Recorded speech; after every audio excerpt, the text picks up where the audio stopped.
In the dawn age of Westeros, before the coming of man and the raising of castles and cities, there were only the children of the forest. Little is known of them now, but it is said they were small in stature, dark and beautiful, and no taller than children when grown to manhood. They lived in the depths of the forests in hidden villages, crannogs and caves. They hunted with weirwood bows and armed themselves with blades of obsidian. Their wise men were called green seers and were possessed of a powerful magic. They worshipped nameless, faceless gods of the forest, stream and stone. According to legend, it was they who carved faces in the great white trunks of the majestic weirwoods. Their deep-cut eyes were red with sap and ever watchful. 12,000 years ago, the first men came from the eastern continent, crossing a land bridge called the Arm of Dawn. Riding their great horses and wielding weapons of bronze, they cut down the children's forests and weirwoods. A terrible war raged between the children and the first men that lasted for centuries.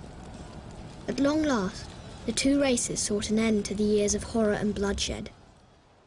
They met on a small isle in the centre of a great lake called the God's Eye. It was there they forged the pact.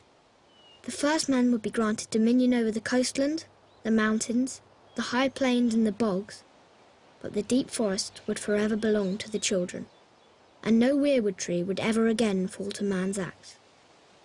To seal the pact before the gods, the children carved a face in every weirwood tree on the island, which came to be known as the Isle of Faces.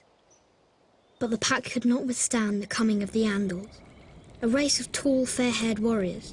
They attacked with fire and weapons of steel, slaughtering the children of the forest wherever they could find them, burning out their weirwood groves, hacking away at the faces of the old gods, and spreading their own religion through the land.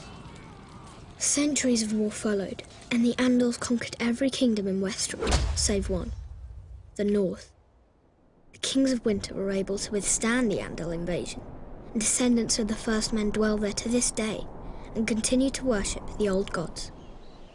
As for the children of the forest, those who survived the slaughter were said to have fled far north and have not been seen again.